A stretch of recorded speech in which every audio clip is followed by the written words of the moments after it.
বিসমিল্লাহির রহমানির রহিম। আজকে আমরা পড়তে যাচ্ছি ব্রাকিয়াল প্লেক্সাস অ্যানাটমি।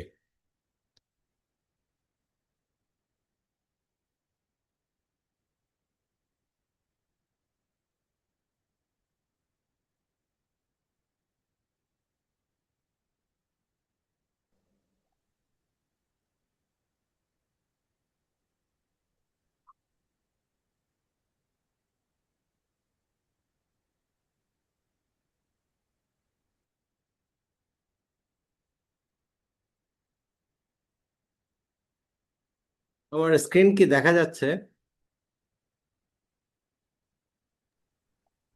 জি স্যার, দেখা যাচ্ছে। কে একজন রেসপন্ড করুন, আমার স্ক্রিন কি দেখা যাচ্ছে কিনা। স্যার এখন দেখা স্যার, যাচ্ছে স্যার। দেখা যাচ্ছে স্যার। হুম, দেখা যাচ্ছে। Yes sir. তো আমরা আজকে শুরু করতেছি ব্রাকিয়াল প্লেক্সাস অ্যানাটমি দিয়ে।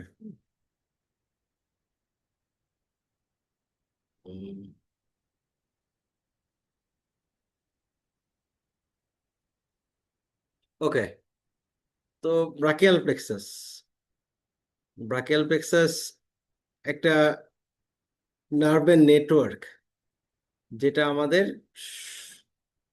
কাঁধ এবং হাতে সাপ্লাই করে।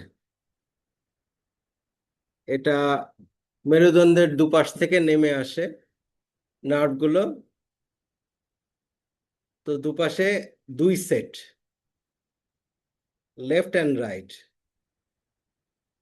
এটার anterior rami of the cervical nerve and the first thoracic nerve, C5, C6, C7, C8 and T1, এগুলো মেইন নার্ভ। আর যেটা সাপ্লাই করে afferent and efferent fiber to the shoulder, arm, forearm, hand and part of the chest wall, also neck.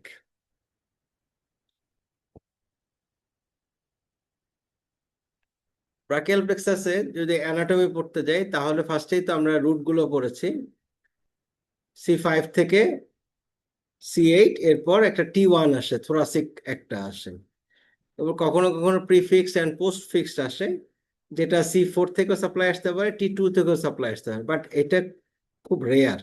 সাধারণত brachial plexus ব্লকে T2 area, intercostal brachial যে area, এক্সিলায় যে area, এই এরিয়াটা supply করে না। সুতরাং এটা যে কোনো ব্লকেই যদি দেখা যায় যে এক্সিলায় কাজ করবে কিংবা এখানে টর্নিকেট দিবে, তাহলে এটা আলাদা করে ব্লক করে নিতে হয়।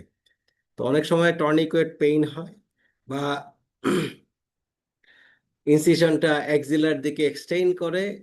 তো আমাদের ব্রাকিয়াল প্লেক্সাস ব্লক দিলে কোথায় সার্জারি হবে, কিরকম সার্জারি ইনসিশন হবে, কত দূর পর্যন্ত এক্সটেনশন হবে, সেটা জেনে নেওয়া জরুরি। বিশেষ করে আমরা যখন দেখি যে ভাস্কুলার সার্জারি অনেক সময় হয় এক্সিলা থেকে, ওখান থেকে এক্সিলায় এক্সটেন্ড করে। তো ওইসব সার্জারির ক্ষেত্রে আমাদের আলাদা করে T2 ব্লক করতে হয়। তো আমরা 5 root brachial plexus, 5 root, 3 trunk, 6 divisions, ঠিক আছে। 5টা রুট থেকে আসে, 5টা রুট মিলে 3টা ট্রাঙ্ক হয়। এরপর আবার অ্যান্টেরিয়র পোস্টেরিয়র 2টা ডিভিশন হয়ে যায়। এরপর আবার 3টা মেইন কর্ড হয়, যেটা 5 টার্মিনাল ব্রাঞ্চ। মেইন ব্রাঞ্চ 5টা, টার্মিনাল ব্রাঞ্চ অনেকগুলো ব্রাঞ্চ থাকে, বাট টার্মিনাল ব্রাঞ্চ 5টা, মোটা নার 5টা। তো এখন আমি করি যে আপার ট্রাঙ্কটা কিভাবে হয়। আপার ট্রাঙ্ক C5 অ্যান্ড C6 দুজন মিলে আপার ট্রাঙ্ক হয়। আর C7 বলে আমি একাই 100, সো সে একাই নেমে যায় মিডল ট্রাঙ্ক হিসেবে। আর লোয়ার ট্রাঙ্কটা C8 অ্যান্ড T1, এটা মার্চ করে লোয়ার ট্রাঙ্কটা হয়।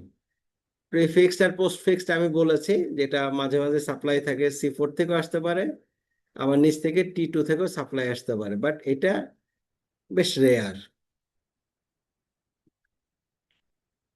এখন আমি যদি ডানের চিত্রের দিকে তাকাই, চিত্রের দিকে তাকাইলে দেখি যে রুট C5 থেকে T1, এখন রুট থেকে কিছু নার্ভ বের হয়ে যায়, যেটা এসে dorsal scapular nerve, long thoracic nerve, তারপর সুপ্রাস্ক্যাপুলার নার্ভ, নার্ভ টু সাবক্লেভিয়াস। এইসব নার্ভগুলো আমরা দেখি বেশিরভাগ ক্ষেত্রেই পেছন দিকে কাঁধের দিকে এগুলো সাপ্লাই দিয়ে যায়, এগুলো হাতে আসে না। এরপর আমরা ট্রাঙ্কটা দেখি। Is trunk split to into two. তো ট্রাঙ্ক, তিনটা ট্রাঙ্ক হয়, তিনটা ট্রাঙ্ক থেকে দুই ভাগে ভাগ করলে 6টা ডিভিশন আসে। এই ডিভিশন গুলো এরপর আস্তে আস্তে এটা, আচ্ছা কেউ আমাকে বলতে পারবেন যে আমরা যে ব্রাকিয়াল প্লেক্সাস ব্লক দেই সুপ্রাক্লাভিকুলারে, তো আমরা কোন জায়গাটা ব্লক করি আসলে? রুট, ট্রাঙ্ক, ডিভিশন নাকি কর্ড? কেউ কি উত্তর দিতে পারবেন?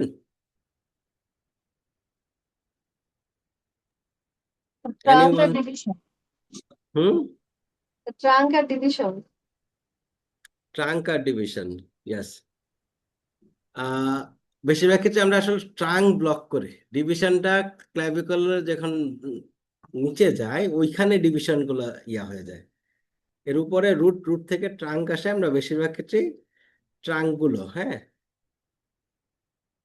ট্রাঙ্ক গুলো আমরা ব্লক করি। তো আমরা যখন দেখি যে স্ক্যানে অনেক সময় দেখা যায় ট্রাঙ্ক গুলো খুব ভালোভাবে বোঝা যায়, আলাদা আলাদা করে তিনটা গুচ্ছ হয়ে থাকে।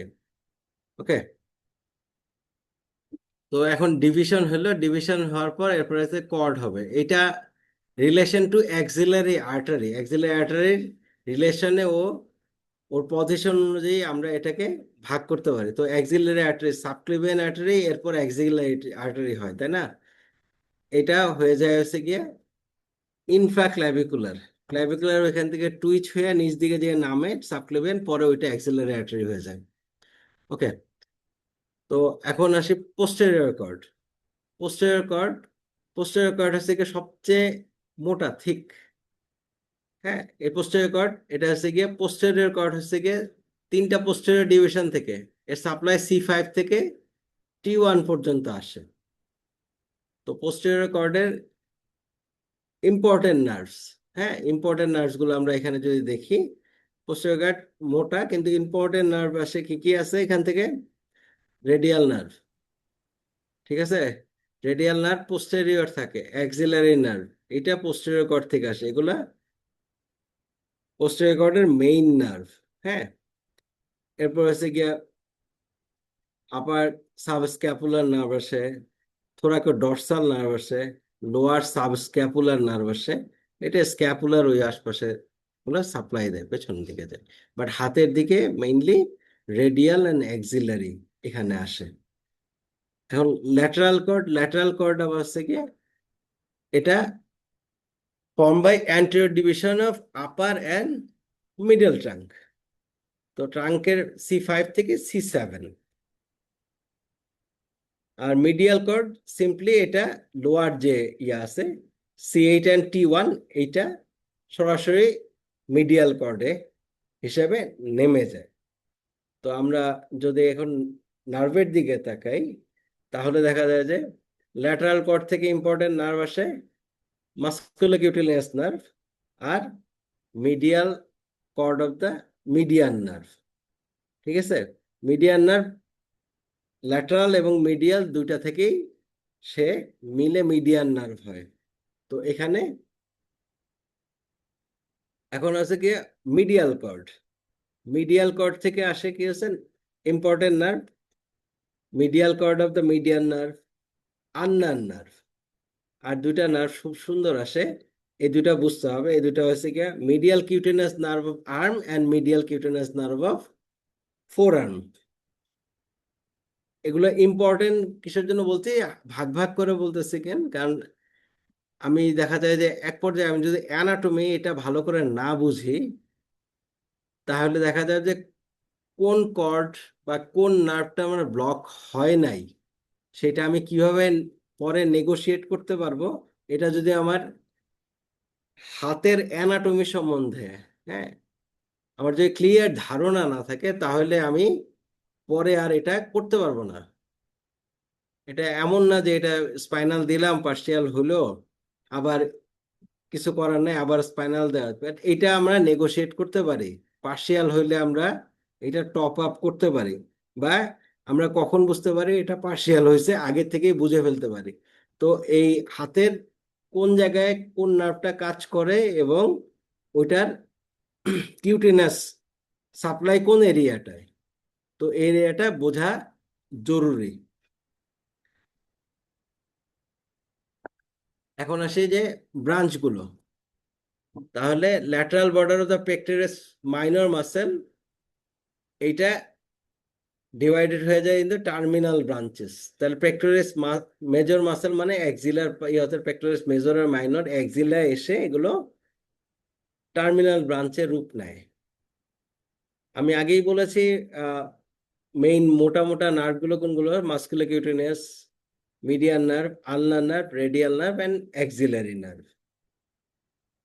তো ছোট ছোট নার্ভ গুলো আছে, সেগুলো medial cutaneous nerve of arm, medial cutaneous nerve of forearm, আর একটা আছে intercostal brachial. Intercostal brachial T2 থেকে আসে, হ্যাঁ, ইন্টারকোস্টাল ব্রাকিয়াল ওইটাই আছে। তো ব্রাকিয়াল প্লেক্সাস দুই পাশ থেকে দুইটা নেমে যায়, যেটা আমাকে পুরা হাতের সেন্সরি এবং মোটর সাপ্লাইটা দেয়। এখন আমি আগেই বলেছিলাম যে কোনো নার্ভ সবসময় মাসেলের মাঝখানে থাকে, সেফলি থাকার জন্য এর মাঝখানে একটা ফাঁসার শীট থাকে, যেন নার্ভটা সহজে ইনজুর্ড না হয়। তো the cord, the terminal branches and the vessel, এগুলো সবগুলো একটা ইনকমপ্লিট ফাসাল শীতের মধ্যে থাকে। স্কেলনিস যে মাসেলগুলো আছে, স্ক্যালনি, অ্যান্টেরিয়র অ্যান্ড মিডল, এই দুটার মাঝখানে থাকে, যেটা আসলে প্রিভার্টিব্রাল ফাসা থেকে উৎপন্ন হয়। হ্যাঁ, তো আসি, এটা একটা ছবি, এই ছবি হচ্ছে গিয়া শরীরের করোনাল সেকশন। করোনাল সেকশন এটা বোঝা জরুরি, কারণ আমরা যখন ব্লক দিব তখন দেখা যাবে যে ওই এরিয়াটা, ওই এরিয়া আশপাশে কি আছে। শুধু ব্রাকিয়াল প্লেক্সাস দেখলেই হবে না, এর আশপাশে কি কি স্ট্রাকচার আছে, কোথায় নিডলিং করলে ক্ষতি হতে পারে, কোনটা কোন দিকে যায়, এটাও জরুরি। তো আমরা এখানে যদি বাম দিকের পিকচারটা দেখি, এখানে দেখলাম যে যে দুইটা মাসেল, আমার কার্সারটা কি দেখা যাচ্ছে? জি স্যার, বোঝা যাচ্ছে স্যার। হ্যাঁ, এই যে দুইটা মাসেল, এটা অ্যান্টেরিয়র স্কেলেনি, এটা মিডল স্কেলেনি, এটা ক্লাভিকল। ঠিক আছে, ক্লাভিকলটা কেটে ফেলছে, তো এখান থেকে ক্লাভিকলটা এ পর্যন্ত আসে। হ্যাঁ, তো এই দুইটা মাসেলের মাঝখান দিয়ে এই যে ব্রাকিয়াল প্লেক্সাস গুলো, এগুলো আস্তে আস্তে নার্ভগুলো নিচের দিকে বের হয়ে যাচ্ছে। হুম, তো এখানে এখানে জায়গাটা কিন্তু আসলে ছোট্ট জায়গা, খুব বেশি যে বড় জায়গা এরকমও না। হ্যাঁ, একটু উপরে গেলেই ইন্টারস্কেলেনি, একটু গেলে সুপ্রাক্লাভিকুলার অ্যাপ্রোচ। হ্যাঁ, তো এখানে কিছু আর্টারি, যেমন এই যে একটা আর্টারি,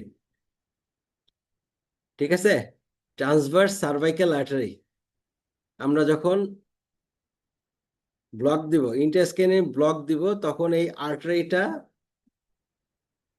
ওর লোকেশনটা দেখে নেওয়া জরুরি। এই সময় ইন্টারস্কেনে গেলে, উপরে গেলে দেখা যায় যে এই আর্টারিটা দেখা যায়। এটা যদি আমরা আগে থেকেই লোকেট না করি, তখন অ্যাক্সিডেন্টালি এটা পাংচার হয়ে যায়।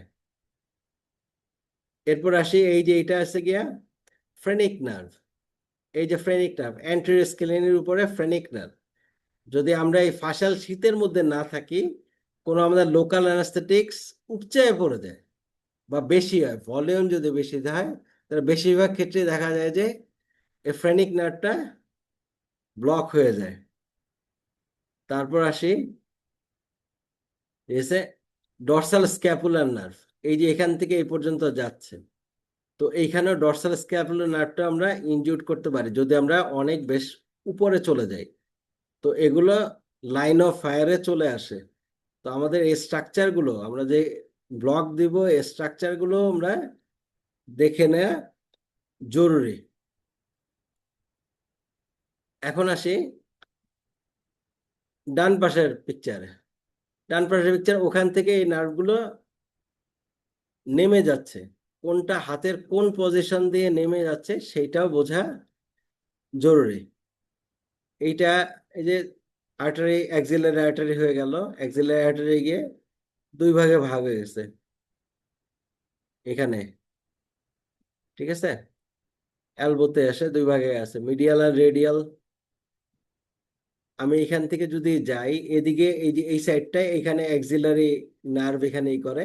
আর এই যে এই উপর দিয়ে বাইসেপস এর নিচের দিকে, ব্রাকিয়ালিসের এই উপর দিয়ে এখান থেকে মাস্কুলোকিউটেনাস নার্ভটা নেমে যায়, এই সাইড থেকে নেমে যায়।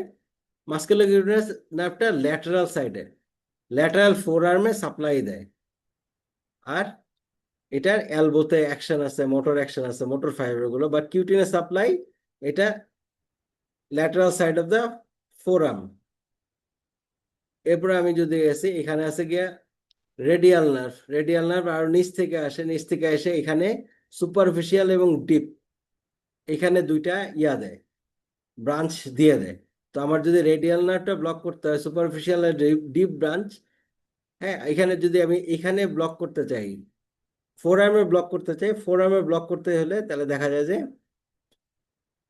এটা সুপারফিশিয়াল আছে, ডিপটা আছে, সুপারফিশিয়াল ডিপটা পারবো, সুপারফিশিয়ালটা পারবো না, বা একটা মিস হবে। রেডিয়াল নার্ভ টপ আপ করতে হলে এখানে এলবোতে, হ্যাঁ, আর্মে এটা ব্লক করতে হয়। এখান থেকে এখানে আসি, এখন যদি এই পাশে আসি, এই পাশে আসি, এই যে আলনার নার্ভ, আলনার নার্ভ নেমে গেছে। আলনার নার্ভ আমরা জানি অলিক্রন যে আছে পেছনে দেয়, হাতের মিডিয়াল সাইডের পেছন দিকে যদি কোনো জায়গায় ভারী লাগে তাহলে ঝিন করে ওঠে। তো এখানে মিডিয়াল সাইড থেকে নেমে ওই অলিক্রনের পেছন দিকে ই করে এই যে সামনে আসে, হ্যাঁ, এই যে এই জায়গায়, এই জায়গা দিয়ে আসে হাতে চলে যায়। তো এইখানে পেছন দিকে এটা আলনার নার্ভ, যদি এখানের পজিশনটা ইয়ে করে তাহলে হচ্ছে। আর এই যে একটা নার্ভটা আছে একদম মাঝখান দিয়ে, এটা মিডিয়ান নার্ভ, মিডিয়ান নার্ভ একদম চলে গেছে রিস্টে, একদম ফোর আর্মের মাঝখান দিয়ে, ঠিক আছে। এটা হচ্ছে গিয়ে হাতের পজিশন। আমরা কোন নার্ভ কোথায় খুঁজবো যদি আমরা ইন্ডিভিজুয়াল শুধুমাত্র ওই নার্ভটা ব্লক করতে চাই? কখনো কখনো এমন সার্জারি হয়, আমি যদি ওই সার্জারি অ্যানাটমি বুঝি, আমার সবসময় আসলে ব্রাকিয়াল প্লেক্সাস ব্লক না করলেও চলে। তো ওইসব ক্ষেত্রে আমি এই নার্ভগুলো যদি ব্লক করে দিই তাতেও কিন্তু আমার কাজ চলে যায়, বিশেষ করে রিস্টের কাজগুলো, হ্যান্ডের কাজগুলো।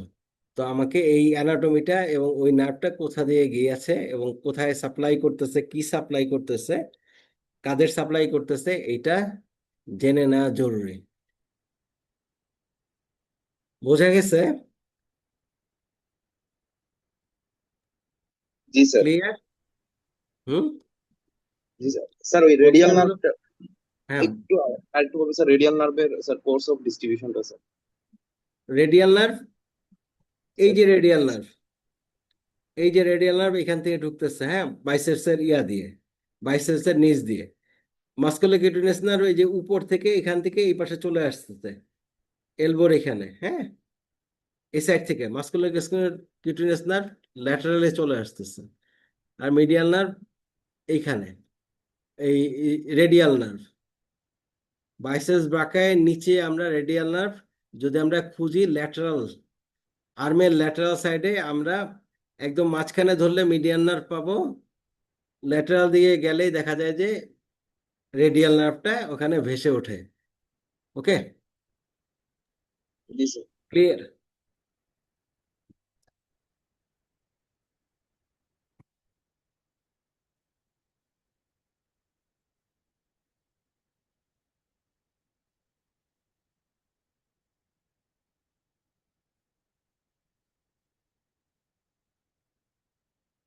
সরি, আমার একটু হচ্ছে রেসপন্ড করতেছে না।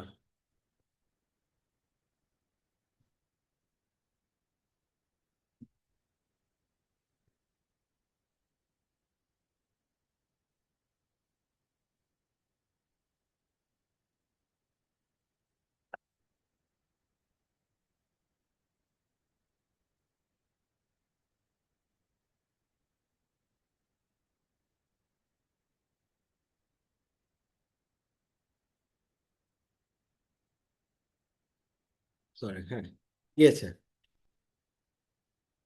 সরি, হ্যাঁ রেসপন্ড করতেছিল না। ওকে, তো আমরা এখন যদি বায়ের পিকচারের দিকে তাকাই,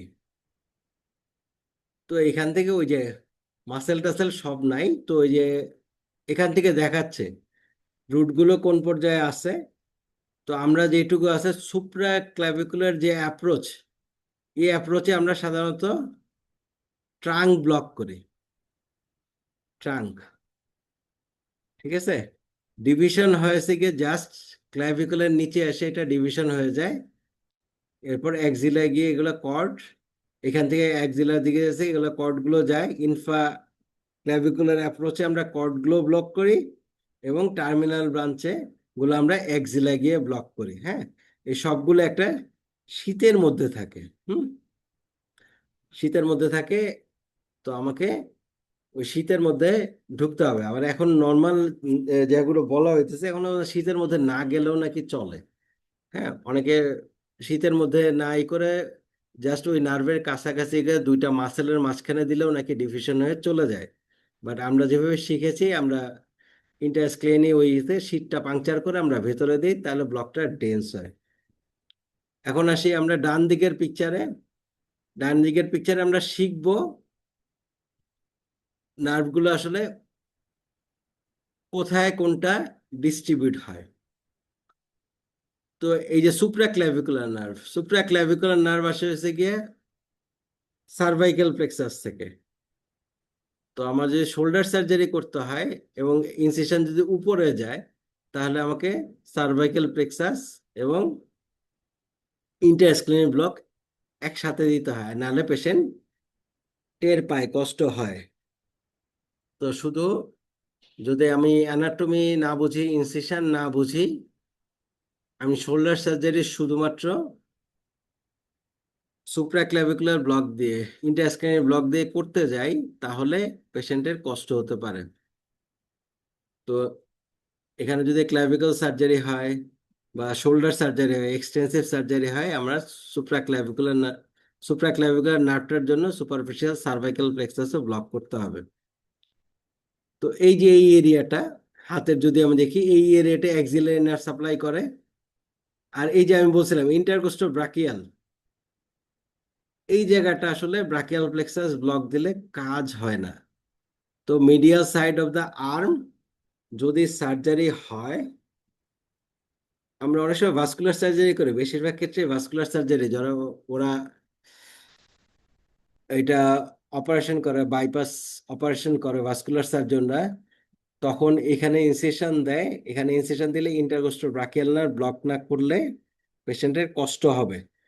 আমি ব্রাকিয়াল প্লেক্সাস ব্লক দিয়েছি কিন্তু ইন্টারকোস্টাল ব্রাকিয়াল ব্লক করি নাই, দেখা যাবে যে আমি ফেল করছি। আসলে কিন্তু ব্লক হয়েছে, কিন্তু এই এরিয়াটা আমার ব্রাকিয়াল প্লেক্সাস সাপ্লাইয়ের বাইরে। সুতরাং আমার ইন্টারকোস্টাল ব্রাকিয়াল নার্ভটা এখানে ব্লক করা দিতে হবে। রেডিয়াল নার্ভ উপরে আর্মের, আর্মের যে ল্যাটারাল সাইডে রেডিয়াল নার্ভটা ই করে। আর আর্মের একদম লোয়ার যে এটা এলবোর এই জায়গায়, এটা medial cutaneous nerve of arm. ওই যে বলেছিলাম মিডিয়াল কর্ড থেকে আসে medial cutaneous nerve of arm, আর ফোর আর্ম আসে গিয়ে medial cutaneous nerve of forearm. Okay, তো এইটা। আর ল্যাটারাল সাইডে মাস্কুলোকিউটিনিয়াস নার্ভ, এটার sensory supply musculocutaneous nerve lateral সাইডে দেয়। এখন যদি হাতে দেখি, হাতে হাতে হচ্ছে গিয়ে টার্মিনাল ব্রাঞ্চটা ulnar nerve, medial nerve and radial nerve. আমি যদি পেছন দিকে দেখি, পেছন দিকে অ্যাক্সিলারি নার্ভ এরকম একটা ব্যান্ডের মতো দেয়। এরপর রেডিয়াল নার্ভ, পেছনে বেশিরভাগ জায়গায় আমার যদি ইয়া হয়, রেডিয়াল নার্ভ টেস্ট করতে হলে ব্লক হয়েছে কিনা, তো আমাকে এখানে এক্সটেনশন যে সারফেস, এই সারফেসে আমাকে টেস্ট করতে হবে। তো রেডিয়াল নার্ভটা এখান থেকে ই করে এই পর্যন্ত দেয়, আঙ্গুলগুলো ছাড়া, আঙ্গুলগুলো ছাড়া। আঙ্গুলের এটা ডিস্টাল যে মেটাকার্পাল ইয়া আছে, ফ্যালাঞ্জিয়াল জয়েন্ট আছে, এটা সেইখানে সেগুলো ছাড়া বাকিটা রেডিয়াল নার্ভ দিয়ে দেয়। এখন মিডিয়ান নার্ভ করে কি? মিডিয়ান নার্ভ করে হচ্ছে গিয়ে থাম, ইন্ডেক্স, মিডল ফিঙ্গার, আর half of the ring finger এটুকু যায় আছে কি মিডিয়ান নার্ভ, এবং আলনার নার্ভ হচ্ছে কি রিং ফিঙ্গার এর মিডিয়াল হাফ এবং লিটল ফিঙ্গার। তো আমাকে যদি টেস্ট করতে হয় কোন নার্ভ, অনেক সময় সুপ্রা ক্লাভিকুলার নার্ভে দিলে কিছু অংশ মিস হয়, ইন্টারস্ক্রিনিতে মিস হয়, অ্যাক্সিলারি দিলেও কিছু কিছু জায়গা মিস হয়। তো এই মিস হয় কোন জায়গাগুলো, এগুলো মাথায় রাখতে হবে। যদি আমার দেখা যায় যে এই জায়গাগুলো সেন্সেশন আছে, তাহলে আমার এই জায়গাগুলো টপ আপ করে দিতে হবে। তো আসি একটা সামারি সাম আপ যদি আমি করি, তাহলে ব্রাকিয়াল প্লেক্সাসের রুট থেকে আসে dorsal scapular, long thoracic, suprascapular, nerve to subclavius, আর সাপ্লাই দেয় স্কেলেনি মাসেলগুলোকে এবং লঙ্গাস প্লাই মাসেলকে, নেকের মাসেলগুলো। তো যেগুলো আছে এগুলো পেছন দিকে চলে যায়, পিঠের দিকে চলে যায়, আর গলায় যে মোটর সাপ্লাই স্কেলেনি মাসেল এবং লঙ্গাস কোলাই এখানে সাপ্লাই দেয় রুট থেকে যেগুলো আসে। এখন হচ্ছে গিয়া কর্ড থেকে যে ব্রাঞ্চ, তো ল্যাটারাল ব্রাঞ্চ থেকে আমরা আগে পড়েছি মাস্কুলোকিউটিনাস নার্ভ এবং lateral root of median nerve. Medially আছে, মিডিয়াল ইয়া থেকে আসে ulnar nerve, medial root of median nerve. আর একটা ওই যে ছোট্ট ছোট্ট নার্ভ যেগুলো আছে, medial cutaneous nerve of arm আর medial cutaneous nerve of forearm. Posterior cord থেকে আসে, পোস্টেরিয়র মোটা, এটা রেডিয়াল নার্ভ এবং অ্যাক্সিলারি নার্ভ আসে। এর সাথে thoracodorsal upper and lower subscapular nerve. এখন আমরা দেখি টার্মিনাল ব্রাঞ্চগুলো কি করে। তো মাস্কুলোকিউটিনাস নার্ভ, মাস্কুলোকিউটিনাস নার্ভ আমি আগেই বলেছি এটা ফোর আর্মের ল্যাটারাল সাইডে সাপ্লাই দেয়।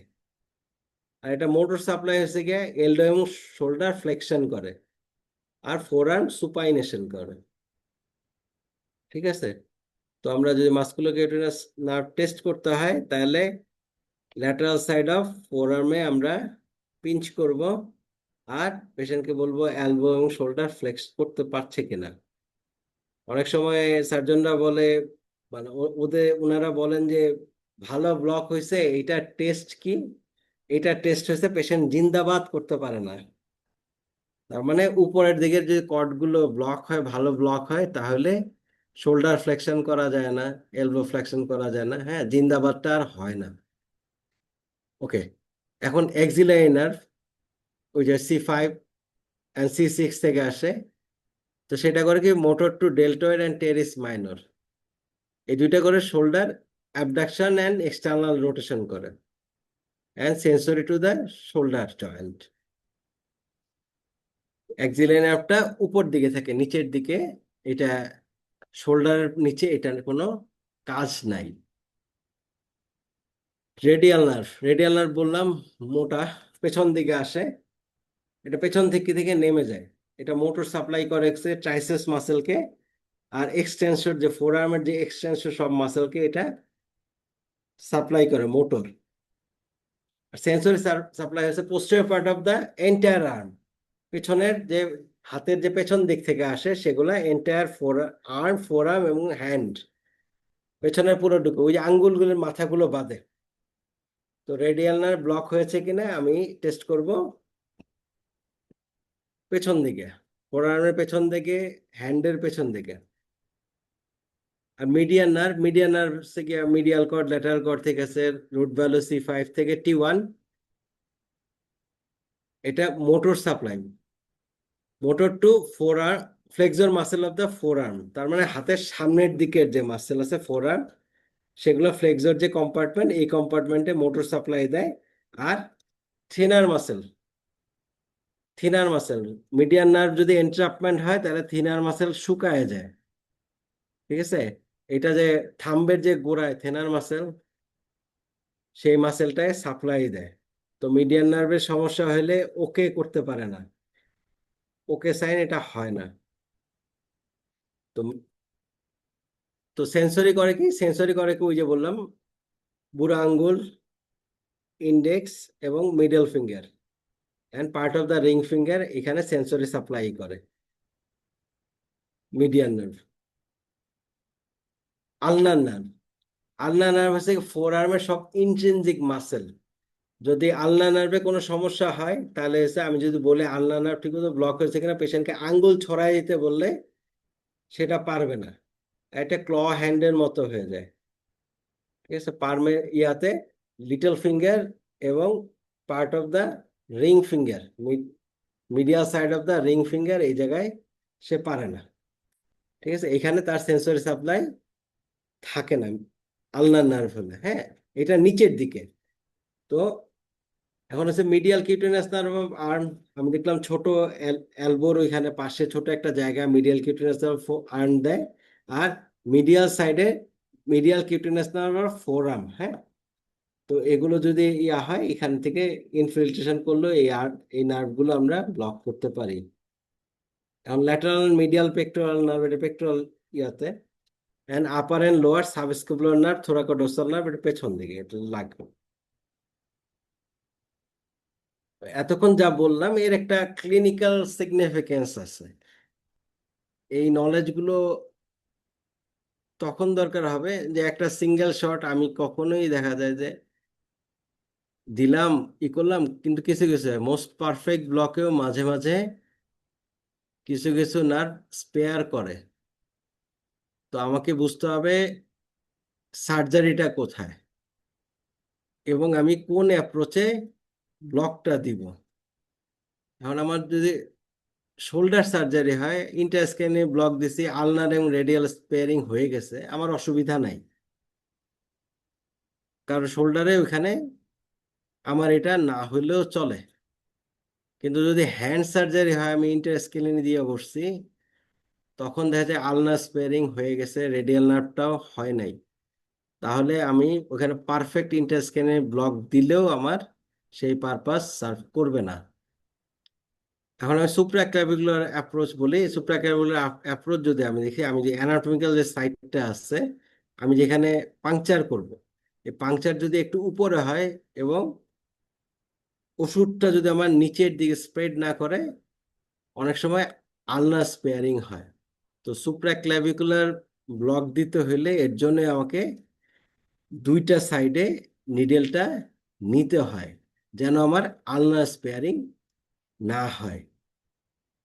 কারণ অ্যাক্সিলারি যদি অ্যাপ্রোচে আসি, একজন অ্যাক্সিলারি অ্যাপ্রোচে আসলে আসলে সাধারণত মাস্কুলোকিউটেনিয়াস নার্ভ, মাস্কুলোকিউটেনিয়াস নার্ভ ততক্ষণে আসলে বের হয়ে যায় ওইখান থেকে, আমার যে শীত আছে এখান থেকে একাই আগে থেকে আগে বের হয়ে যায়।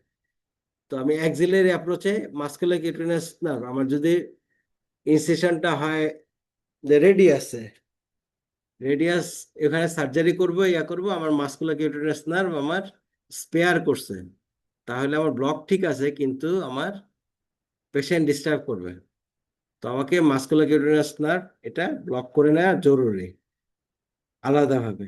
আর রেডিয়াল নার্ভ, রেডিয়াল স্পেয়ারিং হয় কারণ এটা হচ্ছে গিয়ে আর্টারির পেছনে যেতে হয়, এখানেও দুইটা জায়গায় আসলে ইনজেকশনটা দিতে হয়, একটা হচ্ছে আর্টারির নিচে, আর এরপরে আর্টারি উপরে গিয়ে ইয়ে করে।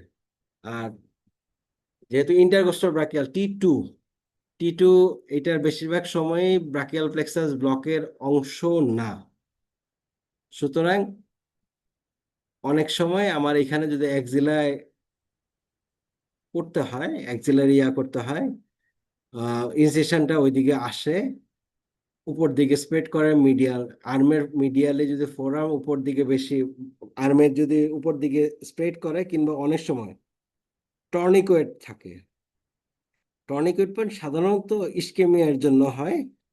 এরপরে ওখানে যদি ওই ব্লকটা দিয়ে দেওয়া হয় তাহলে দেখা যায় যে টর্নিকেট রিলেটেড যে তার সেন্সেশন সেটা কমে যায়, ওই পেশেন্টগুলো খুব বেশি ডিস্টার্ব করে না। হুম।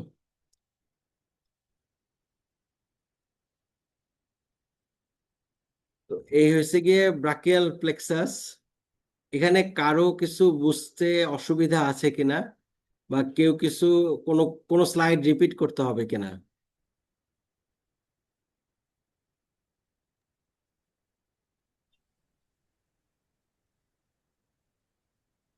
সবাই কি ক্লিয়ার বুঝতে পেরেছেন? স্যার মিডিয়ান নার্ভটা স্যার কার্পাল টানেলের মানে উপরে নাকি নিচে দিয়ে যায় স্যার? তো কথাটাই, হ্যাঁ, median nerve. Sir median nerve আমরা বলি যে স্যার এই যে মিডিয়ান নার্ভ স্যার এনট্র্যাপড হয় কার্পাল টানেল সিনড্রোমে, হ্যাঁ, সিপিএস এ। হ্যাঁ, হ্যাঁ, তো স্যার মিডিয়ান নার্ভটা কি স্যার কার্পাল টানেলের মানে নিচ দিয়ে যায় নাকি? হ্যাঁ, ওই যে রেটিনোকুলামের নিচ দিয়ে যায়, ওইখানে এন্ট্রাপমেন্ট হয়। আচ্ছা কার্পাল আচ্ছা টানেলতে তো মিডিয়ান নার্ভ, ওই যে ফ্লেক্সর রেটিনোকুলাম আছে না উপর থেকে, ওই নার্ভটা জি স্যার। ওখানে ঢুকে ফোরআর্ম থেকে নিচে গিয়ে ওইখানে একটা রেটিনোকুলাম আছে, ওই রেটিনোকুলামের নিচ দিয়ে যায়, ওই জায়গাটায় আসলে ফুলে যায়। ওখানে ফুলে গেলে ইনফ্লামেশন হলে আমার মিডিয়ান নার্ভটা ইনফ্লামেশন হয়, ডিস্টার্ব করে, ঝিনঝিন ভাব আসে, জি স্যার। থিনার মাসেল যে আছে সেটা অ্যাট্রফি হয়ে যায়। তো জি স্যার। মিডিয়ান নার্ভ ওইখানে এন্ট্রাপমেন্ট হয় বেশি। স্যার আরেকটা হচ্ছে কোয়েশ্চেন স্যার, এই মিডিয়ান নার্ভ তো স্যার ওই মিডিয়াল কর্ড আর ল্যাটারাল কর্ড থেকে আসে স্যার। আর হুম, আলনার নার্ভ স্যার মিডিয়াল কর্ড থেকে আসে। হুম, হুম, হুম। তো স্যার এই কার্পাল টানেলের তাহলে স্যার আলনার নার্ভটা স্যার এই কার্পাল টানেলের কি উপর দিয়ে যায় তাহলে স্যার? আলনার নার্ভ ওখানে ইয়া না, আলনার নার্ভ সাধারণত এন্ট্রাপমেন্ট হয়েছে গিয়া এলবোর এখানে, ওটা কিউবিটাল টানেল সিনড্রোম, হ্যাঁ।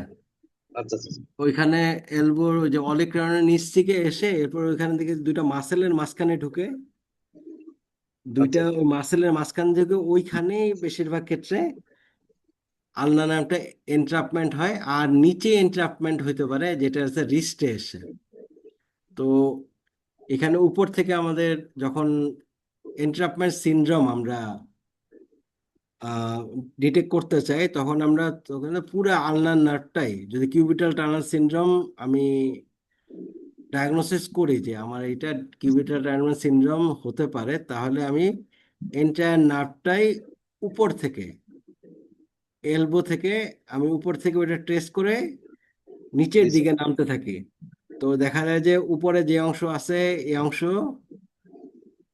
নর্মাল ইয়াতে, আর যেখানে এন্ট্রাপমেন্ট হয় এখানে নার্ভটা ফুলে যায়, ফ্যাসিকল গুলো ফুলে যায়, ওখানে সাইন অফ ইনফ্লামেশন আসে।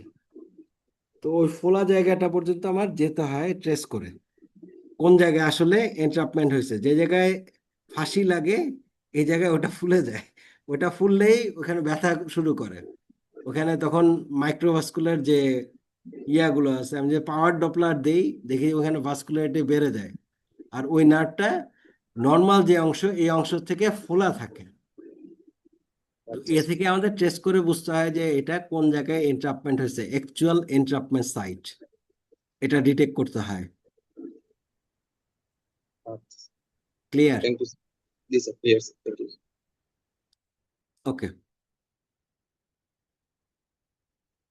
আর কারো কোনো কোশ্চেন?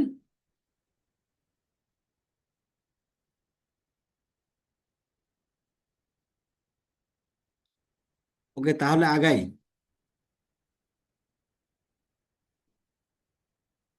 তাহলে আমরা গতদিন পড়ছি হয়েছে গিয়ে আল্ট্রাসোনোগ্রাম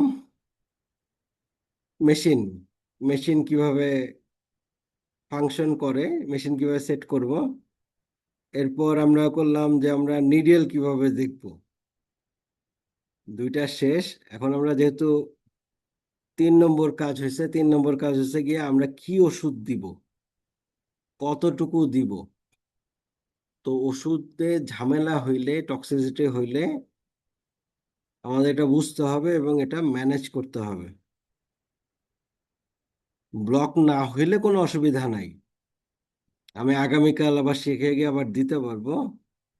কিন্তু যদি কোনো কমপ্লিকেশন করে ফেলি, আমাদের সবকিছুই থাকতে হবে যে আমরা do not harm that patient, বেশিরভাগ ক্ষেত্রে সতর্ক থাকতে হবে যে আমরা যেন পেশেন্টের কোনো ক্ষতি না করে ফেলি। এখন আমরা লোকাল অ্যানেস্থেটিক্স সম্বন্ধে পড়বো, কারণ এই ওষুধগুলো আমরা পুশ করব। আমরা সাধারণত অ্যামাইড যেগুলো আছে এগুলো ইউজ করি। আমি বাকিগুলো আনি নাই, এই যে থিওরি পড়ার মতো যে 3টা আমাদের দেশে অ্যাভেলেবেল সাধারণত আমরা দেখি লিডোকেইন পাই, রোপিভ্যাকেন পাই আর বুপিভ্যাকেন পাই। এই তিনটা ওষুধ নিয়ে আমরা সাধারণত কাজ করি, এর জন্য আমি এই তিনটা এনেছি। বাকিগুলো আনি নাই, অযথা মাথায় কনফিউশন সৃষ্টি হবে, বিভিন্ন ডোজ টোজ মনে রাখা মুশকিল হবে। যেহেতু ব্লকে আমরা বাংলাদেশে এই তিনটাই ইউজ করি, তো আমি এই তিনটাই এনেছি। তো 2% লিডোকেইন এটা আমরা পাই, 0.5% রোপিভ্যাকেইন ইনসেপ্টার আছে। আমি কিছু ক্ষেত্রে ইউজ করেছি, কিন্তু আমার হসপিটালে নাই, কিন্তু এটা আমি ইউজ করেছি। 0.5% বুপিভ্যাকেইন এটা আমরা কমনলি ইউজ করি। তো বেশিরভাগ ক্ষেত্রে আমরা সবাই ইউজ টু লিডোকেইন অ্যান্ড বুপিভ্যাকেইন নিয়ে কাজ করতে। রোপিভ্যাকেইন নিউয়ার ড্রাগ, টক্সিসিটি কিছুটা কম, কাজ সাধারণত কাছাকাছিই করে বুপিভ্যাকেইনের। তবে এখন পর্যন্ত bupivacaine is the best drug. যদি আমরা ব্লক ডিউরেশন এবং কোয়ালিটির কথা বলি, this is so far the best drug. Levobupivacaine আছে, কিন্তু আমাদের দেশে অ্যাভেলেবেল না। লিডোকেইন সাধারণত আমরা 2% লিডোকেইনই করি, 2% তো করি না, হাফ স্ট্রেং করি। এটা once a time 10 to 20 minutes যদি আমরা 2%ই করি। অ্যানেস্থেসিয়া সাধারণত 2 থেকে 5 ঘন্টা দিয়ে থাকে, আর অ্যানালজেসিয়া থাকে 3 থেকে 8 ঘন্টা। এটা পুরাটাই আছে, 2% দিলে হয়, ডেন্স ব্লক দিলে হয়। যদি শুধু লিডোকেন দিয়ে দেওয়া হয়, যদি আহ, আমরা 1% দিই, তাহলে ওয়ান্সের টাইম ডিলে হয়, অতক্ষণ আমরা অ্যানাস্থেসিয়া এবং অ্যানালজেসিয়া আসলে পাই না। যদি 2% দেওয়া হয় তাহলে রোপিভ্যাকিন 0.5% পাওয়া যায়, এটার ওয়ান্সের টাইম লিডোকেনের চেয়ে বেশি, 15 থেকে 30 মিনিট। তো আমরা চেষ্টা করব যে আমার পেশেন্ট যে হ্যান্ড ওভার আছে, এরপর বুপিভ্যাকিন এটাও 15 থেকে 30 মিনিট। তো এর আগে যেন আমার পেশেন্টকে আমরা একটু ব্লকটা আগে দেওয়ার চেষ্টা করব, যেন আমাদের ইনসিশনের আগে ডেন্স ব্লকটা হয়ে যায়। বেশিরভাগ ক্ষেত্রে আমরা দেখি যে আমরা ব্লক দিয়েছি, সাথে সাথে ওয়াশ নিয়ে ইনসিশন দেওয়া শুরু করে। তখন সেই রকম পরিস্থিতিতে গেলে দেখা যায় যে পেশেন্ট ব্যথা পাওয়া শুরু করে এবং মনে হয় ব্লক ফেলিওর। আসলে এটা না, ওয়ান সেট ডিলে হয়, ওই সময়টুকু আমাদের দিতে হবে। রোপিভ্যাকিন অ্যানেস্থেসিয়া আছে 4 থেকে 8 ঘন্টার অ্যানেস্থেসিয়া দেয়, এবং 5 থেকে 12 ঘন্টা অ্যানালজেসি ইফেক্ট থাকে। বুপিভ্যাকিন 5 থেকে 15 ঘন্টা অ্যানাস্থেসিয়া থাকে, আর অ্যানালজেসিয়া 6 থেকে 30 ঘন্টা স্থায়ী হয়। যদি পারফেক্ট ব্লক হয় তাহলে আসলে অনেকক্ষণ সময় ব্রাকিয়াল প্লেক্সাস ব্লকে অ্যানালজেসিয়া দিয়ে থাকে। আমি 23 ঘন্টা পর্যন্ত পেয়েছি পেশেন্ট কোনো পেইন কমপ্লেন করে নাই।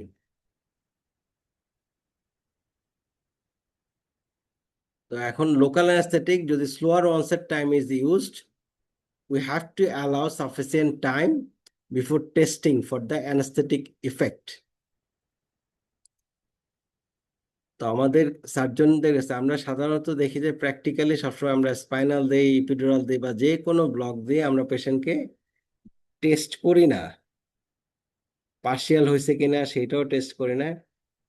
কিন্তু আসলে নিয়ম হয়েছে পেশেন্টকে সার্জনের হাতে হ্যান্ড ওভার করার আগে অবশ্যই আমাদের ব্লক কোয়ালিটি টেস্ট করে নেয়া।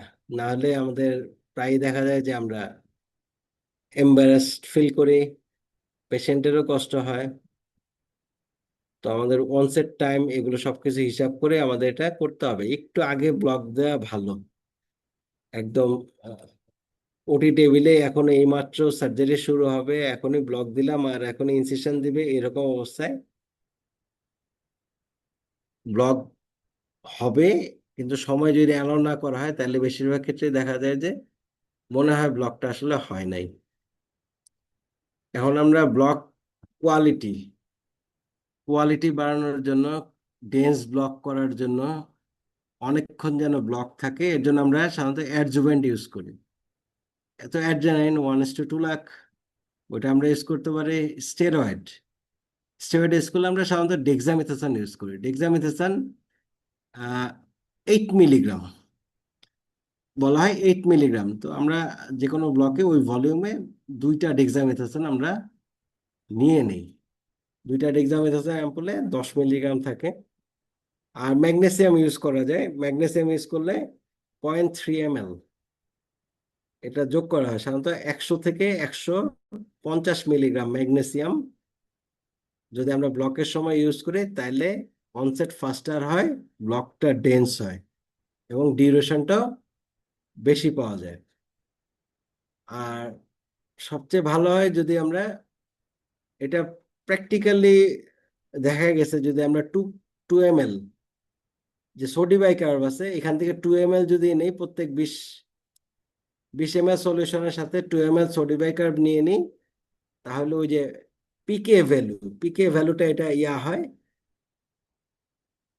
এটা কাছাকাছি চলে আসে। তখন হচ্ছে ওই যে আয়োনাইজেশন যেটা বলে, সেটা হচ্ছে সেটা এসে, তাহলে অনসেটটা খুব কুইক হয়। এমনি বুভিব্যাকেন ওগুলো বলছে 7.9, 8.1। তো এটা যদি আমরা সোডি বাইকার্ব ইউজ করি, তাহলে এটা ফ্রি ড্রাগটা, হ্যাঁ, যে ড্রাগটা কাজ করে, এই ড্রাগটা বেশি পাওয়া যায় এবং এটা ফাস্টার কাজ করে। তখন দেখা যায় যে এই অনসেট টাইম যেটা ছিল 30 মিনিট, সেটা 15-20 মিনিট, 10-15 মিনিটে চলে আসে। তো যদি সম্ভব হয় 2 ml 8.4% সোডি বাইকার্ব আমরা অ্যাড করে নিব। এখন আসে টক্সিসিটি। কারো হাতে কি কখনো লোকাল অ্যানেস্থেটিক টক্সিসিটি হয়েছে? কেউ কি এক্সপিরিয়েন্স আছে কারো? কি ঘটে? অ্যাক্সিডেন্টালি কারো হয়েছে?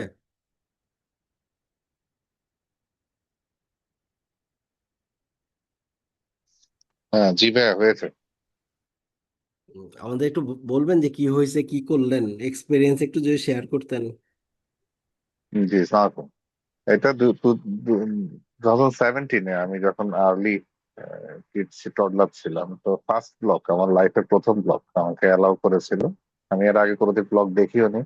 তা আমার সুপারভাইজার যখন দিল, আমি সাথে সাথে দিলাম, বাট আমার নিডেলে কোনো ব্লাড আসেনি, মানে কি একদম ব্লক? বলেছে এটা এটা ব্র্যাকেট প্লেক্সাস ব্লক। ব্রাকিয়াল প্লেক্স, জি।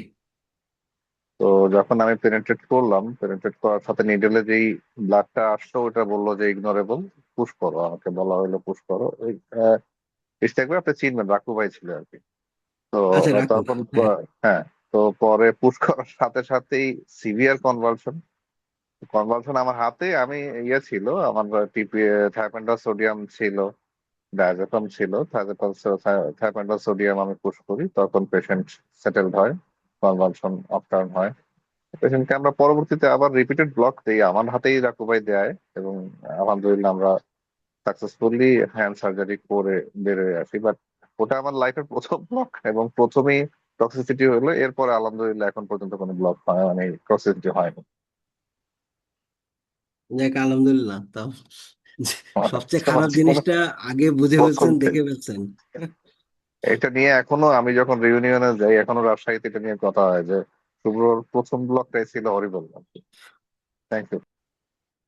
ওকে, আরো কারো এক্সপিরিয়েন্স আছে? হুম, কেউ কি, আরো কারো অভিজ্ঞতা আছে? নাকি স্বীকার করবেন না, কিচ্ছু হয় নাই কারো?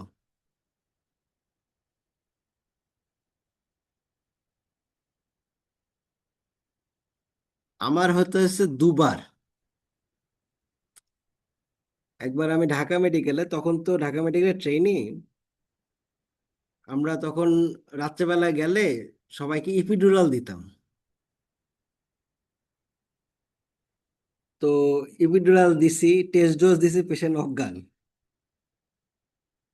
কনভালশন হয়ে করে পেশেন্ট অজ্ঞান হয়ে গেছে। ওই একবার হলো। ওইটা পরে আমরা অ্যান্টি কনভালসেন্ট যেটা ছিল, প্রোপোফল ছিল, সেটা দিয়ে করলাম, ইন্টিউবেট করলাম। আল্লাহ রহম হয়েছে যে বেশি যায় নাই। 1-1.5 ঘন্টা পরে এক ঘন্টা, সরি 45 মিনিট, 45 মিনিট পরে আমি ভেন্টিলেট করেছি, পরে পেশেন্ট আলহামদুলিল্লাহ ব্যাক করছে। তো আর একটা হচ্ছে গিয়ে আমরা বায়ার্স ব্লক দিই না, বায়ার্স ব্লক অ্যাক্সিডেন্টালি ওখানে লিক করেছে, যে টর্নিকেট সেটা লিক করেছে।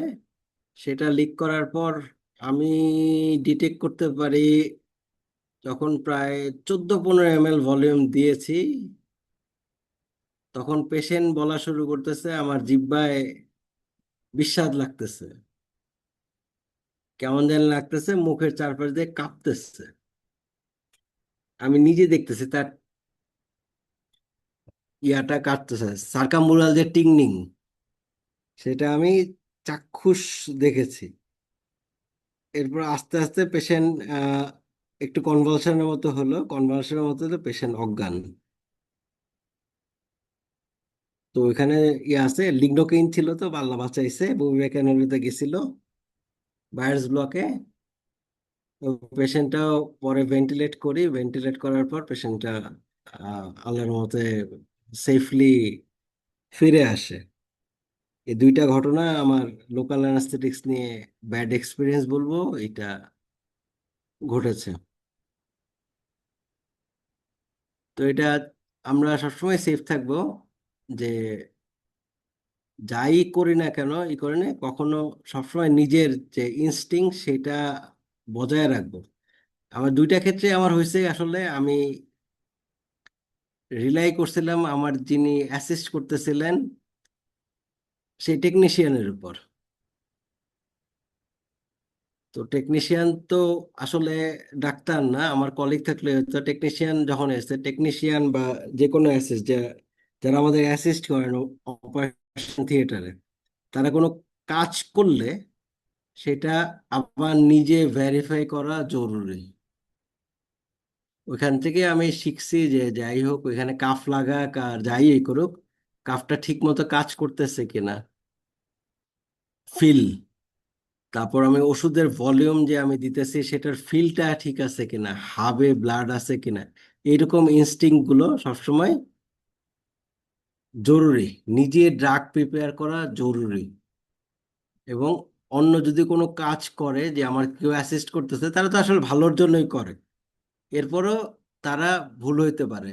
আবার আমিও যখন কাজ করি আমারও ভুল হইতে পারে। সবসময় check and balance, double check, এগুলো আমাকে অনেকগুলো ঝামেলা থেকে, বিশেষ করে এরকম টক্সিসিটি বা এরকম কমপ্লিকেশন থেকে উতরাই দিতে পারে, যদি আমার সবসময় চোখ কান খোলা থাকে এবং আমার ডাবল চেক করার মন মানসিকতা থাকে। তো সবসময় একটু সংযত হয়ে আমরা কাজ করব, যাতে আমরা চেক চেক করতে পারি, সতর্ক থাকতে পারি, যেন এইসব অসুবিধা আমার হাতে না ঘটে। তো লোকাল অ্যানেস্থেটিক সিস্টেমিক টক্সিসিটি বেশ রেয়ার, 1 to 2 পার 1000 ব্লকস। তো অতটা রেয়ার না, এটা তো আমাদের ইয়া না, এটা ইন্টারন্যাশনালি এটা আছে। ওদের দেশে এত সতর্কতার সাথে হয়, এরপরও যারা এই করছে তাদেরও হয়ে যায়। তো এটা ঘটে, এর জন্য আমাদের যতই এক্সপিরিয়েন্স হই, এর জন্য আমাদের প্রস্তুতিটা জরুরি। যখন ঘটে, যদি ম্যানেজ না করতে পারি, লাইফ থ্রেটেনিং, মানুষ মারা যায়। তো ফার্স্টেই আছে, যেহেতু এটা সিস্টেমিক টক্সিসিটি, তার মানে হচ্ছে ব্লাডে গেছে, ব্লাডে গেলে ফার্স্টে যে সিমটম আসবে সেটা সিএনএস সিমটম। কার্ডিয়াক যে সিমটম গুলো এটা পরে আসে। এই জায়গায় সবার আগে সিএনএস সিমটম গুলো আসে, পরে কার্ডিয়াক সিমটম গুলো পরে দেখা যায়। সিএনএস সিমটমের মধ্যে সার্কামুলার টিংনিং, metallic taste, tinnitus, blurred vision, agitation, restless, confusion, seizure, coma. যদি এরকম যায় তাহলে দেখবেন যে এগুলো আসলে সিকোয়েন্সের মতোই ফলো করে। পেশেন্ট বলতে থাকে যে জিহ্বা বিস্বাদ লাগতেছে, মুখ কাঁপতেছে, এই করছে, মাথা গেছে, আমি দেখতে পাচ্ছি না, ই করছে না, হঠাৎ করে এগ্রেসিভ হয়ে যায়, এগ্রেসিভ হয়ে কনভালশন হয়ে আস্তে আস্তে অজ্ঞান হয়ে যায়। এরপর আসে কার্ডিও রেসপিরেটরি সিমটম। যখন অজ্ঞান হয়ে যায়, এরপর সাথে সাথে লোকাল অ্যানেস্থেটিক যদি ইয়াদ থাকে তখন হচ্ছে হাইপোটেনশন, ব্র্যাডিকার্ডিয়া, এরপর arrhythmia, cardiac arrest, and followed by respiratory depression and apnea. তো এগুলো ফার্স্টে local anaesthetic toxicity CNS symptom গুলো আগে দিবে। যদি ঘটে যায়, ঘটে গেলে আমার এটা ম্যানেজ করতে হবে। আমি জানি যে কি অসুবিধা হয়েছে, এটা আমার স্বীকার করতে হবে এবং ইমিডিয়েট রেসপন্স যেটা আমার লাগবে সেটা আমার করতে হবে। এবং এখানে টাইম ম্যাটার্স। যত তাড়াতাড়ি আমি রিসার্চেশনে স্বীকার করে নেব ভুল হয়েছে, যত তাড়াতাড়ি আমি রিসার্চেশনে চলে যেতে পারবো, আমার এখান থেকে বেরিয়ে আসার চান্স বেশি। তো আমি সাথে সাথে হেল্প কল করব। আমার যারা যারা আছেন সহযোগী, জুনিয়র সিনিয়র এখানে আসেন যারা আমাকে হেল্প করতে পারেন, তো ফার্স্টে কল ফর হেল্প সাথে সাথে। এবং আমি যেহেতু অ্যাডভান্স লাইফ সাপোর্টে আমি অভ্যস্ত, আমি যদি দেখি পেশেন্ট অজ্ঞান হয়ে গেছে, শ্বাস নেওয়া বন্ধ করছে, তার ব্র্যাডিকার্ডিয়া হাইপারটেনশন আছে, উইদাউট ডিলে আমি তাকে ইন্টুবেট করে দিব, 100% অক্সিজেন দিব। আর যদি দেখি যে কার্ডিয়াক অ্যারেস্ট হয়ে গেছে বা আমার সিপিআর দেওয়ার মতো রিদম চলে আসতেছে, অবশ্যই আমার সিপিআর শুরু করতে হবে। কনভালশনের জন্য আমার অপারেশন থিয়েটারে সবসময় প্রোপোফল থাকে, এর সাথে মিডাজোলাম, কেউ কেউ থায়োপেন্টন ইউজ করে, সেটাও খুব ভালো কাজ করে, কিন্তু দিতে হবে খুব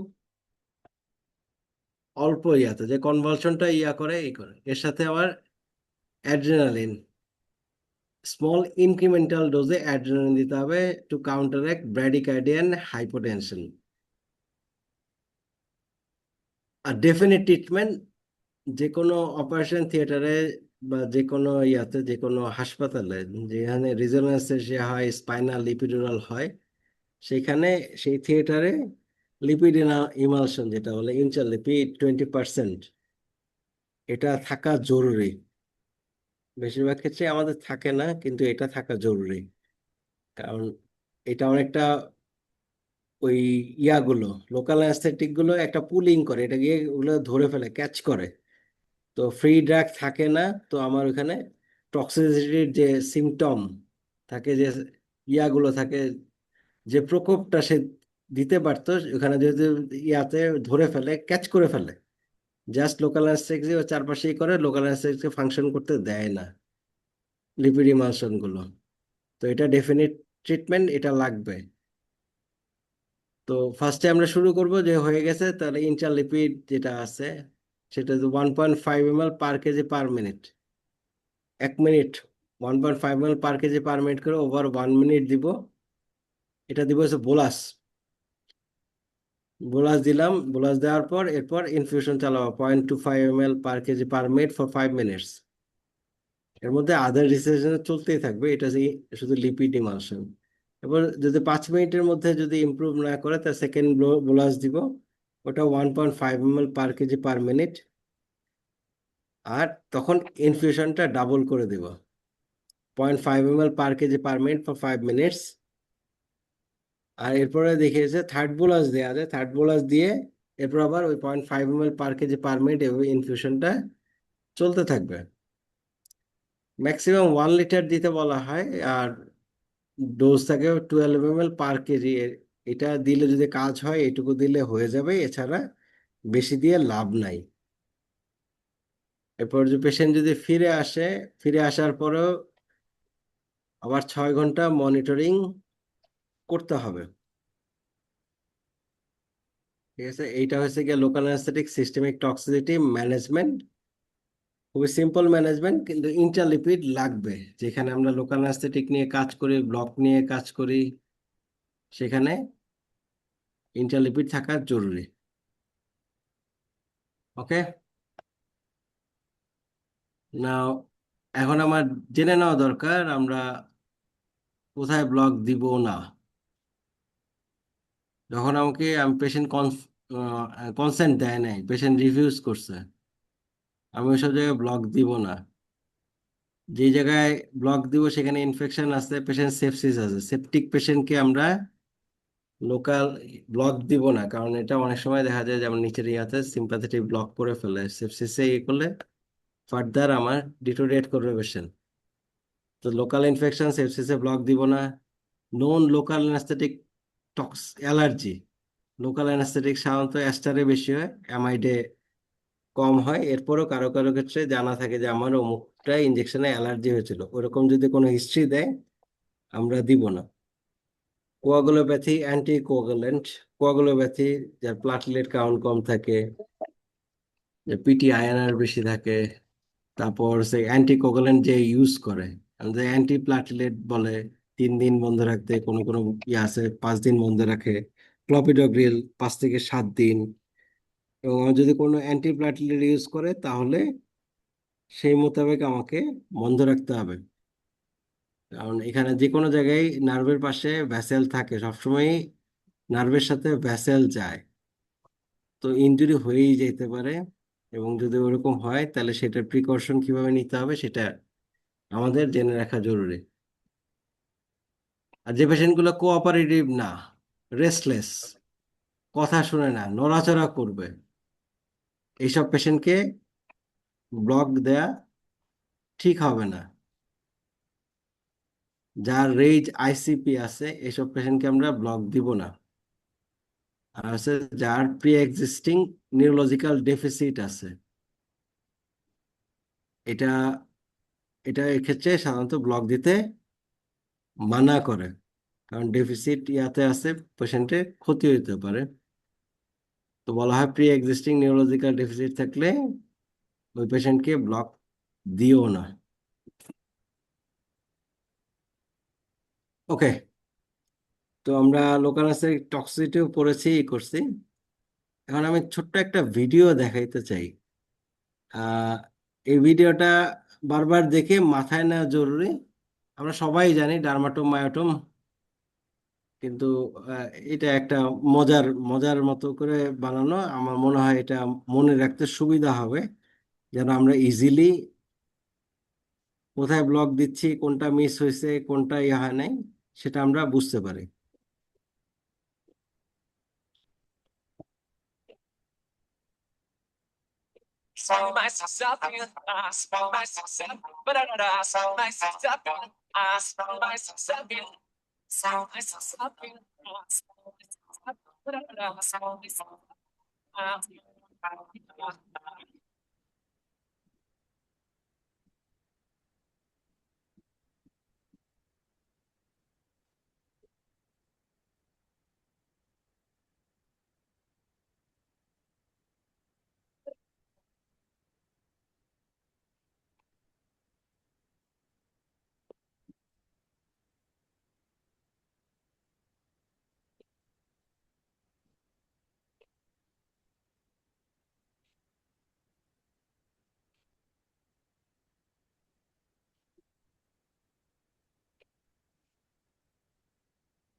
থ্যাংক ইউ।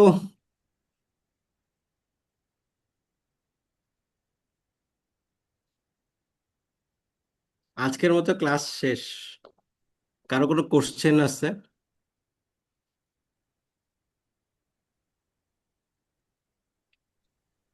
স্যার, কপি ব্যাকেইনের সাথে সরি বাইকার অ্যাড করে যে কথাটা বলছিলেন স্যার, একটু আবার যদি একটু রিপিট করতেন স্যার, ওই পিকে ভ্যালু মিলাই স্যার।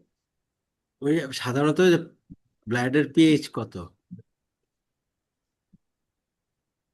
এখন ব্লাডের স্যার পিএইচ এর কাছাকাছি যেগুলো আসতে হয়, তাহলে এটা হচ্ছে যে ড্রাগ, ওটা 8.1, 7.9। তো আমি সোডিয়াম কার্ব যদি যোগ করি তাহলে এটা ব্লাডের পিএইচ এর কাছাকাছি আসে। ওই তো পিকে ভ্যালু যেটা বলি, পিকে ভ্যালু হিসেবে ওটা যদি কাছাকাছি আসে তাহলে আমাকে যে ড্রাগটা অ্যাকশন করবে, ড্রাগগুলো কি হয়, যে ড্রাগগুলো অ্যাকশন করে আমার তো ফ্রি ড্রাগগুলো লাগবে। তো যেগুলো আছে ওগুলো আছে আয়োনাইজড আর নন আয়োনাইজড পোর্শন। তো এখানে যদি আয়োনাইজড হয়ে যায়, নন আয়োনাইজড পোর্শন আছে, ওইটা যদি আমার যদি বেশি ড্রাগগুলো পাই, যে ড্রাগগুলো অ্যাকশন করবে এই ড্রাগের অংশটুকু যদি আমি বেশি পাই, তাহলে আমার এটা কাজ করবে তাড়াতাড়ি। আর ওটা যদি আমার ওইখানে যদি বসে থাকে আস্তে আস্তে রিলিজ হয়, আস্তে আস্তে রিলিজ হলে ওই ড্রাগগুলো কাজ করবে দেরিতে। তো আমি সোডিয়াম কার্বি করলে তাহলে ওইটা হচ্ছে গিয়ে অ্যালকালাইন আনা সোডিয়াম করে তাহলে মোর করে দিলাম, সেটা 8.1 থেকে সেটা করে ব্লাডের পিএইচ এর কাছাকাছি আসবে। তো ওই ভ্যালুটা যখন কমে যাবে, কমে গেলে তখন দেখা যাবে যে আমি অ্যাকশনটা ফাস্টার পাবো। Thank you. ভাই আমার একটা প্রশ্ন ছিল জি প্লিজ। যে কন্ট্রাইন্ডিকেশনে একটা লাইন লেখা ছিল রেইজড আইসিপি, হুম। এইটার মেকানিজমটা জানতাম, মানে রেইজড আইসিপি বলতে আমরা বুঝবো, আগে বুঝবো বা কিভাবে সেটা ফিচার, বা কেন, আর কেনই বা রেইজড আইসিপি তে আমি ব্লক দিব না?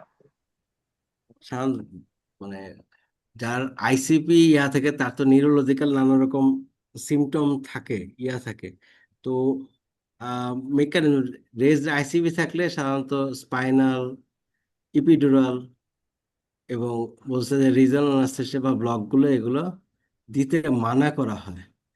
এখন মেকানিজম মেকানিজম আসলে এই মুহূর্তে আমি জানি না। মেকানিজম কেন এটা হলো হয় এক্সপ্লানেশন আমি জানি না, It's- কিন্তু আমরা দেখেছি যে ভাইয়া ওই যে সাব রেজড আরেকটা আইসিপি হেমোরেজের পেশেন্ট একটা গুলো চান্স অজ্ঞান আছে? থাকে। হুম, বুঝি নাই। রেজড আইসিপিতে পেশেন্টের মাথা ব্যথা থাকে, নানা রকম কথা ক্লিয়ার। নিউরোলজিক্যাল সিমটম থাকে, এর জন্য দিতে মানা করে।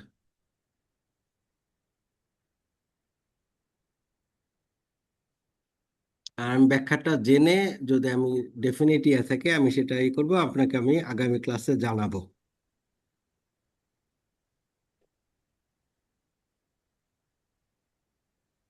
কথা কথা শোনা যাচ্ছে না ভাইয়া। রেজ আইসিপির যে এক্সপ্লানেশন, জি জি ডেফিনেট জি ডেফিনেট এক্সপ্লানেশন আমি জেনে আপনাকে জানাবো। সাধারণত আচ্ছা আমাদের সবসময় দেখা যায় স্পাইনাল এপিডুরাল বা ইয়াতে রিজনাল ব্লকের যাদের রেজ আইসিপি থাকে তাদের নিউরোলজিক্যাল সিমটম থাকে। তো নিউরোলজিক্যাল সিমটম অবস্থায় যে থাকে তাদেরকে আমাদের ব্লক দিতে মানা করে। এর মধ্যে থাকে হচ্ছে গিয়ে তাদের পেশেন্টের ব্র্যাডিকার্ডিয়া থাকে, তারপর রেজ আইসিপির কারণে নিউরোলজিক্যাল এবং কার্ডিওভাস্কুলার সিস্টেম আনস্টেবল হয়।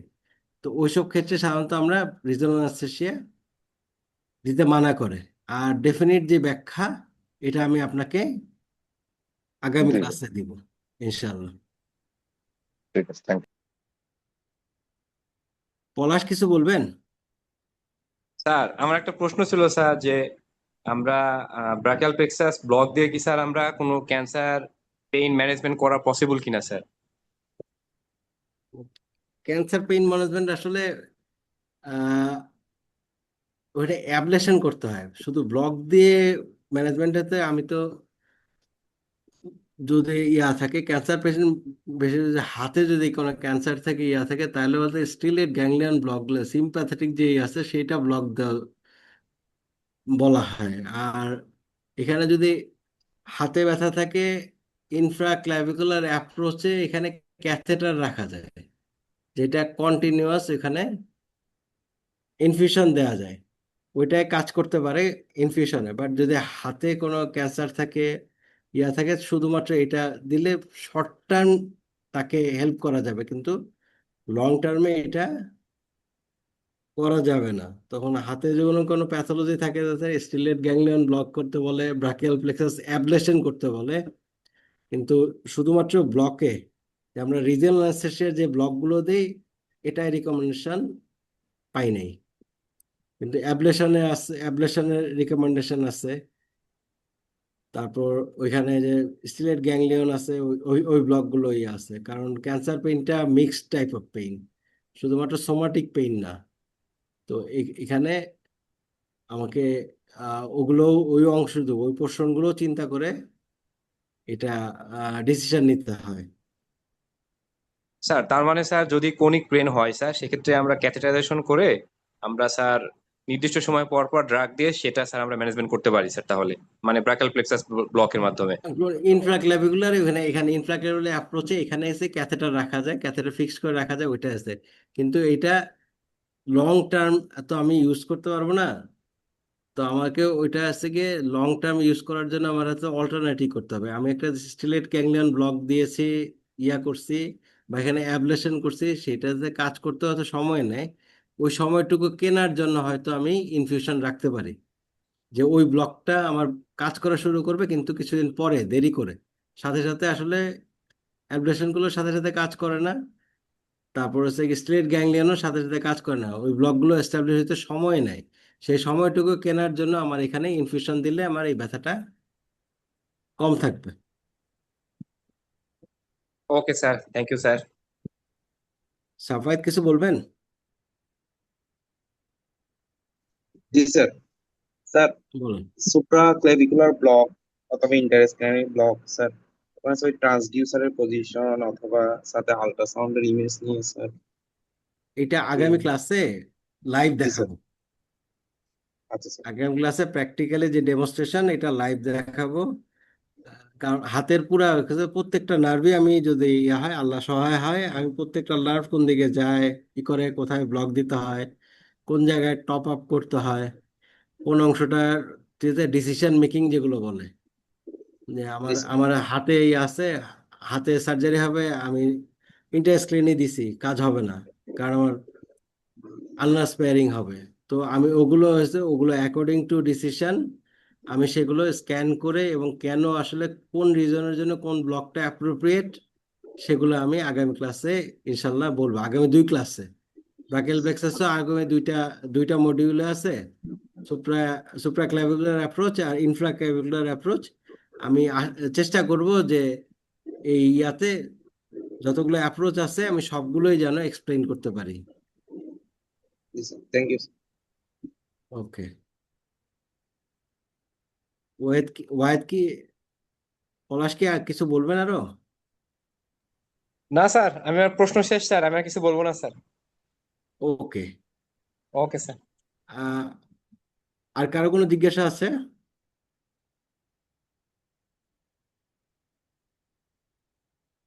স্যার তাহলে স্যার ওই যে আহ, যদি রেডিয়াস আলনার ফ্র্যাকচার সার্জারি আমরা করি, স্যার রেডিয়াস আলনার ফ্র্যাকচারে, সেক্ষেত্রে সুপ্রাক্লাভিকুলার অ্যাপ্রোচে ব্রাকিয়াল প্লেক্সাস ব্লক দিলে তো স্যার আমাদের অবশ্যই স্যার এক্সিলারি ব্লকও দিতে হবে।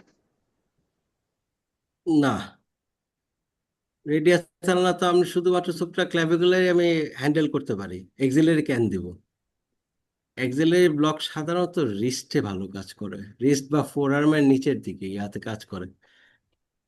এখন অ্যাক্সিলারি ব্লক দিলে আমি যদি ল্যাটারাল পোর্শন আছে, ল্যাটারাল যে ফোর আর্ম আছে, এই ফোর আর্ম মাস্কুলোকিউটেনাস, তো আমি ওইখানে দুইটা দিলাম, আমার টোটাল ভলিউম, আমার একটা ব্লক দিলে যেটা হয়, আমি দুই জায়গায় সেই ব্লকটা কেন দিব। আমার উপরে দিলাম আমি 30 ml, আবার অ্যাক্সিলারি দিলাম 20 ml, 50 ml। তো আমার এখানে যদি ড্রাগের কনসেন্ট্রেশনের ব্যাপার আছে, ড্রাগের টোটাল ভলিউমের ব্যাপার আছে, টক্সিক ডোজের ব্যাপার আছে। তো আমার এত 50 ml, 50-60 ml যদি আমি ভলিউম নেই, আমার অবশ্যই যদি আমি যে থেরাপিউটিক রেঞ্জে আমি যদি চিন্তা করি, তাহলে আমার ড্রাগগুলো অনেক ডাইলিউট হয়ে যাবে, আমার ব্লক কোয়ালিটি ভালো হবে না। আর আমি যদি ওই বেশি নেই, ওই কনসেন্ট্রেশন নেই, তাহলে আমার টক্সিক যে ডোজ রেঞ্জ এর চেয়ে এক্সিড করবে, পেশেন্টের সিস্টেমিক টক্সিসিটি ডেভেলপ করার চান্স আছে। তো আমি দুইটা অ্যাপ্রোচে একসাথে ব্লক দেওয়া ঠিক হবে না।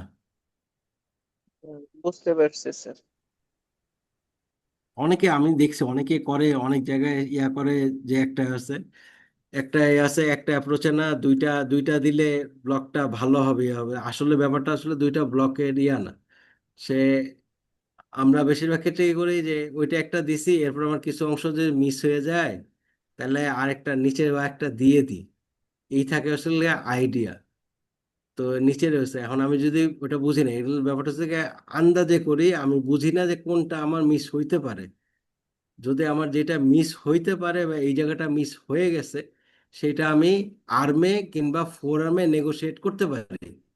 আমার আবার 20-30 ml ওইখানে ওই একই জায়গায় একটু নিচে ঢালার কোনো প্রয়োজন নাই, যেখানে আমি ইন্ডিভিজুয়াল নার্ভ, ইন্ডিভিজুয়াল এরিয়া 3 থেকে 5 ml আমি ওইটা আবার ব্লক করে দিতে পারি। তো আমি এখানে 3 থেকে 5, আমি যে নার্ভটা আছে কোথায় আছে কোন জায়গায় আছে এটা যদি জানি, এটাই করে আমি ওইখানে জাস্ট ওইটুকু টপ আপ করে দিলাম, তাহলে তো আমার পারপাস সার্ভ হয়ে গেল না। আমার দুইটা আমার আমার আমার কি বলবো, প্যাচি ব্লক হওয়া থেকে, তারপর বিভিন্ন কর্ড মিস হয়, যে মিস হয় সেটা লুকানোর জন্য সাধারণত আহ, কেউ কেউ এই দুইটা একসাথে দেয়া প্র্যাকটিস করে, কিন্তু এইটা আইডিয়াল না। আমি কোথাও পড়ি নাই, আমি শিখি নাই কোথাও যে দুইটা অ্যাপ্রোচে একসাথে দিয়ে দেওয়া। এটা আমাদেরই মধ্যে কেউ হয়তো উদ্ভাবন, মানে ইয়া করছে, ফার্স্টে দেখাইছে, এরপর আমরা একজন আরেকজনকে দেখে দেখে শিখে ফেলছি, সেই থেকে যাচ্ছে। যদি বলি রেফারেন্স কই, মানে কে শিখাইছে, কোন কোন বই আছে, কে রেফারেন্স এটার, সেটা আমরা দেখা যায় এক্সপ্লেনেশন আমরা দিতে পারবো না। কিংবা পেশেন্টের যদি এটা ক্ষতি হয়, পেশেন্টের যদি ক্ষতি হয় ই করে, তখন যদি পেশেন্ট যদি আমাদের কোয়ারি করে যে এটা ক্যান করলেন, সেই এক্সপ্লেনেশনও আমাদের হাতে থাকবে না। সুতরাং মিস হয়েছে, আমরা অন্যভাবে নেগোশিয়েট করার চেষ্টা করব। আর যদি না হয়, তা আমাদের কাছে তো অল্টারনেট অপশন আছে, জেনারেল অ্যানেস্থেসিয়া। আমাদের ওই দুইটা একসাথে দিয়ে 50-60 ml দিয়ে কনসেন্ট্রেশন কমে যাবে, আর যদি আমি কনসেন্ট্রেশন ঠিক রেখে যাই, টক্সিক ডোজ উঠে যাবে। তো এরকম ঝুঁকি নেওয়ার কোনো মানে দেখি না। ক্লিয়ার?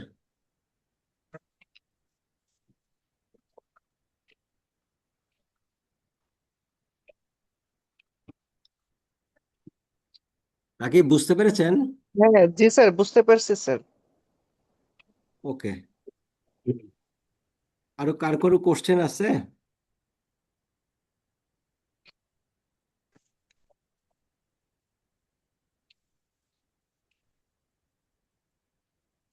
তাহলে শেষ করি আজকে আমরা। জি স্যার। জি স্যার। হুম, তাহলে আজকে আমরা ক্লাস শেষ করলাম। হ্যাঁ, সবাইকে ধন্যবাদ জয়েন করার জন্য। শুভরাত্রি। Thank you thank sir. You. Thank you sir. ওয়ালাইকুম আসসালাম।